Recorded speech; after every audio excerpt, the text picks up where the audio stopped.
Hello everyone, फिर एक बार आप सबका स्वागत है हमारे चैनल में। मैं सनत कुमार आज बात करने जा रहा हूँ कि बिजनेस में माल क्रेडिट में कैसे उठाएं। बिजनेस हम लोग करते हैं, देन हम लोग ऐसा कहना चाहते हैं ना कि जो भी बिजनेस आप कर रहे हो वो बिजनेस अपने पैसों से नहीं दूसरों के पैसे से करना चाहिए। हमने बहुत बार ये लाइन सुना है, दूसरों से पैसे से करना चाहिए मतलब क्या होना चाहिए, मतलब माल क्रेडिट में लेना चाहिए, राइट। इन शॉर्ट वही हो गया मेरे।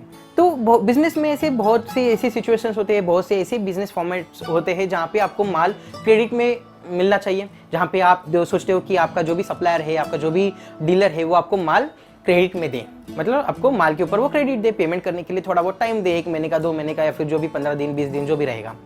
देन इसमें हम माल को हमें जो भी उठाना है, मतलब क्रेडिट में माल उठाना है तो वो कैसे उठाना है, इसके ऊपर आज है पूरा हम लोग वीडियो बनाने वाले हैं। तो इसमें हम लोग आज कुछ स्टेप्स देखने वाले हैं जिसके वजह से आपको सामने वाला डीलर कुछ क्रेडिट दे सकता है, या फिर मैं ये भी ऐसे भी कह सकता हूँ कि सिर्फ यही स्टेप्स फॉलो करने के बाद आपका डीलर जो भी आपका सप्लायर जो भी है वो आपको क्रेडिट देगा, ऐसे नहीं। ऑब्वियसली वहाँ पे अदर स्टेप्स भी है, अदर टैक्टिक्स भी है। मुझे ऐसे लगता है कि मेरे जो पॉइंट्स निकाले वो भी कुछ हद तक मदद कर सकते हैं माल को क्रेडिट में लेने के लिए। तो यहाँ पे अगर नॉर्मली देखते हैं कि क्रेडिट क्यों लगता है। क्रेडिट इसलिए लगता है कि जो भी ट्रांजैक्शन है उस ट्रांजैक्शन को करने के लिए आपको एक थोड़ा सा टाइम मिल जाए। जैसे कि अगर मैं आपको एग्जांपल दे दूं, अगर मेरा कोई शोरूम है जहाँ पे मैं कपड़े रख रहा हूँ, देन लेकिन कपड़े रखते समय अगर मैं पूरा पैसा वहाँ पे डाल रहा हूँ, देन जो भी मेरा वर्किंग कैपिटल रहेगा, वर्किंग कैपिटल मतलब जो भी डे टू डे एक्सपेंसेस रहेंगे वो मैं कैसे करूँ, राइट। देन उसके लिए मैं क्या करूँगा कि मैं जो भी माल है वो माल ले रहा हूँ मेरे शोरूम का, मैं शोरूम में रख रहा हूँ, जो भी डे टू डे एक्सपेंस है उसके लिए मैंने वर्किंग कैपिटल सेपरेट से निकाल के रखा है। जो भी माल जा रहा है वैसे वैसे सेल आउट होते जा रहा है, लेकिन एक टाइम आता है जैसे कि 20 दिन 15 दिन 1 महीना, उसके बाद जो भी माल मैंने उठाया था देन उसका पेमेंट मैं एक साथ कर रहा हूँ, राइट। तो इसका ये जो भी ट्रांजेक्शन हो रहा है उसको हम लोग कह सकते हैं कि क्रेडिट सेल। मतलब जो भी डीलर है वो क्रेडिट सेल कर रहा है, मतलब वो 1 महीने का टाइम दे रहा है सामने वाले आदमी को, मतलब वो कपड़ा दे रहा है और कपड़े की पेमेंट के लिए वो 1 महीना रुकने के लिए तैयार है। तो यहाँ पे आते हैं कि ऐसे कौन से स्टेप्स हैं जिसके वजह से आपको क्रेडिट मिल सकता है। अगर आप आज धंधा चालू कर रहे हो और आप जा रहे हो दुकान में कि मुझे ये कपड़ा चाहिए और मैं पेमेंट 1 महीने के बाद करूंगा, कोई भी ऐसा नहीं है कि जो आपको डायरेक्टली क्रेडिट दे पाए। तो यहाँ पे क्या होता है कि बहुत से ऐसे स्टेप्स है, बहुत से ऐसी चीज़ें हैं जहाँ पे आपको कंसिडर करनी पड़ती है। अगर आप किसी के पास से, आपके सेलर के पास से, मतलब आपके डिस्ट्रीब्यूटर के पास से अगर आप माल ले रहे हो, देन वहाँ पे आपका भी ट्रस्ट उसके पास होना चाहिए, उसका भी ट्रस्ट आपके पास होना चाहिए, मतलब एक दूसरे को ऊपर आप ट्रस्ट करना चाहिए। और उसी के साथ जो भी प्रोडक्ट है, जो भी आप बिजनेस कर रहे हो, देन वो भी फॉर्मेट थोड़ा बहुत सेम होना चाहिए। और देन आपका जो भी है वहाँ पे अच्छा खासा रिलेशन भी होना चाहिए। ऐसे बहुत सारी चीज़ें हैं जो भी यहाँ पे देखने चाहिए। तो आज हम लोग देखने वाले कि ऐसे कौन से स्टेप्स है जिसको फॉलो करके आप क्रेडिट में माल उठा सकते हो, या फिर आपका जो भी डीलर है, आपका जो भी सप्लायर है वो आपको क्रेडिट दे सकता है। तो यहाँ पे फर्स्ट पॉइंट मैं ये कह सकता हूँ कि स्टार्ट विथ एडवांस पेमेंट। मतलब क्या है कि आपने आज धंधा चालू कर दिया, राइट। आपने धंधा चालू कर दिया, आपने बिजनेस स्टार्ट किया है, लेकिन किसी को पता ही नहीं है आप कौन हो, आपका एजुकेशन क्या है, आपका बैकग्राउंड क्या है, आप कौन से फॉर्मेट में बिजनेस करते हो, आपका मतलब सेल कितना है, आप कितना सेल कर सकते हो, आप कौन से प्रोडक्ट्स सेल करना चाहते हो, आप ऑफर्स कैसे ला सकते हो, आप सेल्स कैसे इंक्रीज कर सकते हो, आप रेवेन्यू कैसे जनरेट कर सकते हो, आप पेमेंट करने में के लिए कितना टाइम लेते हो, आपका जो भी पेमेंट फॉर्मेट्स है वो कैसा है, ये किसी को कुछ पता नहीं है। देन ऐसा कौन सप्लायर है, ऐसा कौन डीलर है जो आपको माल फ्री में देगा या फिर आपको माल क्रेडिट में देगा? नहीं ना, क्योंकि आपको वो माल देने के बाद अगर आप रफू चक्कर भी हो जाते हो, मतलब डोंट गेट इट पर्सनल, मैं नॉर्मली बता रहा हूँ। जैसे कि अगर मैंने किसी के पास से माल ले लिया, लेकिन मैं माल लेके मैं गायब हो गया, तो ऑब्वियसली उसको तो रिस्क है। देन इसलिए वो क्या सोचेगा, मतलब जो भी डीलर है वो तो क्या सोचेगा कि मुझे अगर टाइम टू टाइम पेमेंट मिल रहा है, देन मैं आगे के जाके मैं सोच सकता हूँ कि इसको माल देना है या नहीं, एक ट्रस्ट बिल्ड हो सकता है। देन वहाँ पे फर्स्ट हमें क्या करना है कि वहाँ पे ट्रस्ट बिल्ड करना है। देन उसके लिए हमें क्या करना है, उसके लिए जो भी प्रोडक्ट है वो हमें एडवांस पेमेंट में कवर करना है। सेकंड पॉइंट यहाँ पे ये आता है कि रेगुलर ट्रांजैक्शंस। ऐसे नहीं कि आपने पहले इस डीलर के पास से कपड़े ले लिए, बाद में आपने उस डीलर के पास से कपड़े ले लिए, मतलब ABC नाम के आपके पास डीलर है। सपोज कि आपके पास A, B एंड C ऐसे 3 डीलर थे, तो आपने पहले A के पास से ले लिया, आपने बाद में B के पास से ले लिया, थोड़ा कम रेट में मिल रहा है इसलिए, या फिर ज़्यादा रेट में मिल रहा है, या फिर ज़्यादा अच्छी क्वालिटी का मिल रहा है, मतलब कुछ फ़र्क हो रहा है वहाँ पे, या फिर थोड़ा बहुत ज़्यादा अमाउंट है लेकिन क्वालिटी बहुत ज़्यादा अच्छी आ रही है, मतलब कुछ भी रीज़न हो सकता है XYZ। देन आपने C के पास से कभी ले रहे हो, देन ऐसा नहीं होना चाहिए। आपका जो भी आपको अगर वहाँ पे क्रेडिट चाहिए, आपको अगर क्रेडिट में माल उठाना है देन आपको एक दूसरे के ऊपर ट्रस्ट होना चाहिए। मैं अगर कभी ए से ले रहा हूँ, कभी बी से ले रहा हूँ, कभी सी से ले रहा हूँ, तो मेरा किसी के साथ भी एक अच्छा खासा बॉन्डिंग ही नहीं बन पाएगा ना।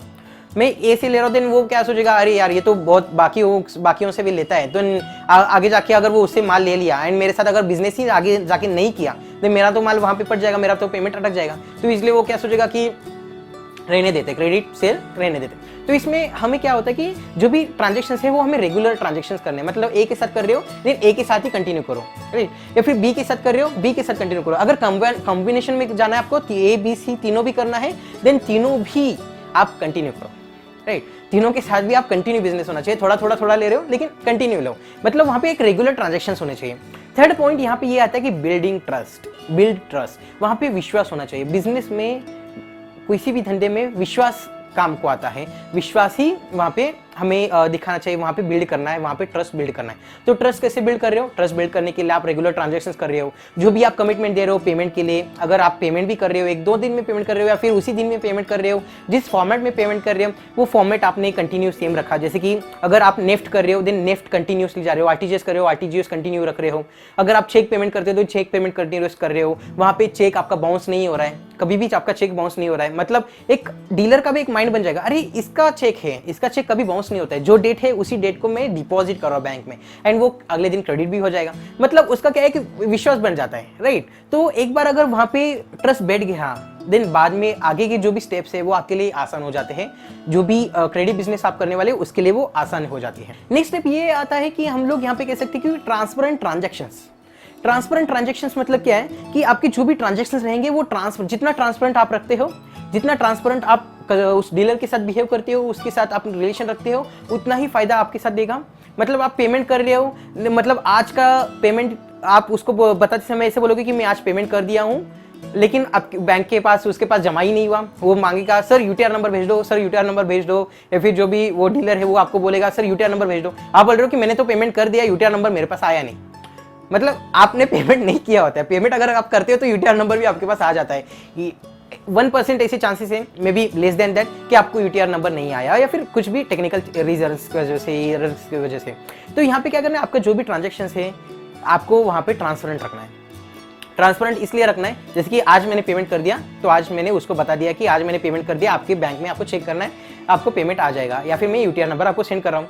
मैं बोल रहा हूँ उसको कि मैंने आज पेमेंट कर दिया लेकिन मैंने पेमेंट ही नहीं किया, मैं पेमेंट कर रहा हूँ कल दूसरे दिन सुबह में पेमेंट कर रहा हूँ। मतलब मैंने कस्टमर उसको बोला है, मतलब डीलर को मैंने बोला है कि मैंने कल पेमेंट कर दिया लेकिन मैं पेमेंट कर रहा हूँ आज। तो ऐसे नहीं होना चाहिए, जिससे क्या होता है ना, थोड़ा वो शक निर्माण हो जाता है डीलर के यहाँ पे, उस मतलब सेलर के यहाँ पे, सप्लायर के यहाँ पे। तो वो थोड़ा डगमगा जाता है कि आगे कंटिन्यू करना है या फिर नहीं, क्योंकि जो भी पेमेंट्स रहते हैं वो छोटी अमाउंट नहीं रहती ना, बड़ी अमाउंट रहती है इसलिए। तो नेक्स्ट पॉइंट ये है फुलफिल कमिटमेंट्स। जो भी आप कमिटमेंट दे रहे हो वो फुलफिल होना चाहिए। आपका चेक 20 तारीख का है, 21 तारीख को वो क्रेडिट होना ही चाहिए, बाउंस नहीं होना चाहिए। आप कमिटमेंट दे रहे हो कि 20 तारीख को आप डिपॉजिट करो चेक, मैं डिपॉजिट कर रहा हूँ बैंक में, तो वो क्रेडिट होना चाहिए मेरे बैंक में। सेकंड थिंग, मैं कमिटमेंट दे रहा हूँ कि मैं पेमेंट आज शाम को आपको यूटीआर नंबर भेज दूंगा, या फिर आज शाम तक आपका नेफ्ट हो जाएगा, आज शाम तक आपका पेमेंट हो जाएगा। तो होना चाहिए ना शाम तक।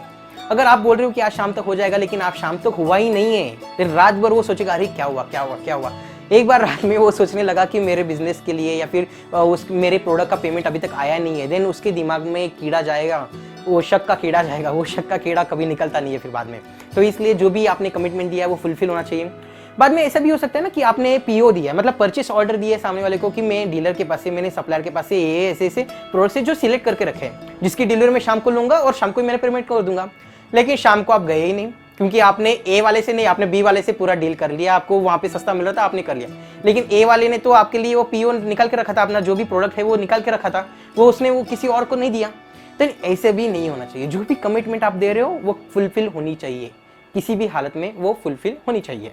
नेक्स्ट हम लोग ऐसे कह सकते हैं कि जो भी ड्यूरेशन है पेमेंट करने के लिए, तो वो फिक्स होना चाहिए। जैसे कि एक बार आपका एडवांस पेमेंट से आपने स्टार्ट कर दिया, आपने ट्रस्ट बिल्डिंग कर ली, वहाँ पे आपने रेगुलर ट्रांजैक्शंस कर लिए, वहाँ पे आपने ट्रांजैक्शंस फुलफिलमेंट जो भी रहेगा आपका ट्रांजैक्शंस ट्रांसपेरेंट रख दिया, जो भी आपकी कमिटमेंट्स है वो भी फुलफिल कर लिया। तो यहाँ पे क्या होगा कि उसका एक ट्रस्ट मिल जाएगा, और वो आपको थोड़ा दिन देगा। मतलब सर आप माल ले सकते हो लेकिन मैं 1 महीने का क्रेडिट नहीं दे सकता हूँ, 1 महीने का मैं आपको टाइम नहीं दे सकता हूँ, मैं आपको सिर्फ 1 हफ्ता दे सकता हूँ। तो 1 हफ्ते में या फिर 5 दिन में या फिर 2 दिन में या फिर 15 दिन में जो भी ड्यूरेशन आपका फिक्स रहेगा उस पर्टिकुलर ड्यूरेशन में आपका पेमेंट वहाँ पे पहुँचना चाहिए, राइट। 1 महीने का अपना डिस्कशन हुआ है, 30 दिन का आपका डिस्कशन हुआ है, देन 30वें दिन मतलब 30th डे को आपका पेमेंट वहाँ पे उसको मिलना चाहिए।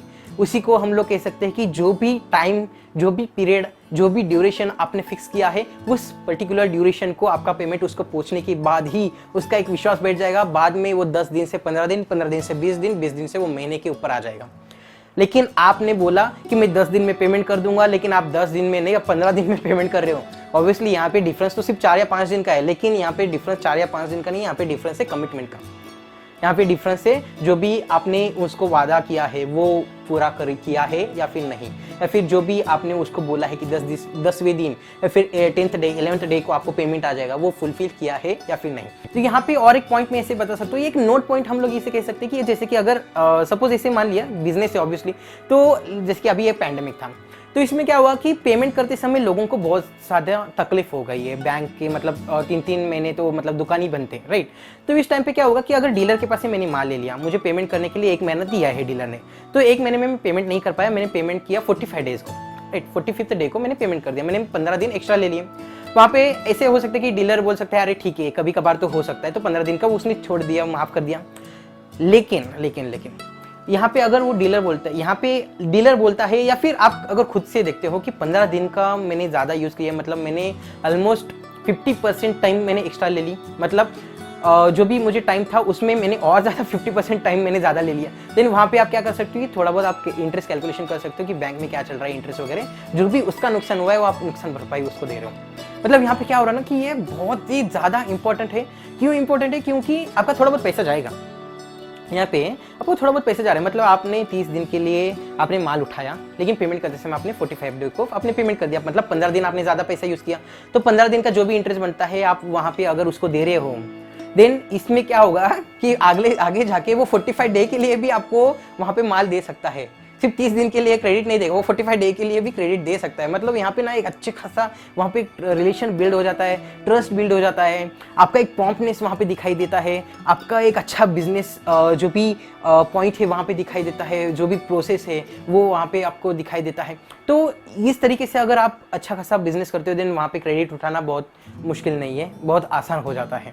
तो इस वीडियो में सिर्फ इतने ही, इतने सारे स्टेप्स हैं। मुझे तो ऐसे लगता है कि इतने सारे स्टेप्स अगर फॉलो करते हैं देन ऑब्वियसली आपको क्रेडिट में माल उठाने में ज़्यादा तकलीफ नहीं होगी, आपको क्रेडिट में माल कोई भी दे सकता है। तो इस वीडियो में सिर्फ इतना ही। वीडियो को लाइक करने के लिए और वीडियो को शेयर करने के लिए आपका धन्यवाद। चैनल को सब्सक्राइब करने के लिए आपका धन्यवाद।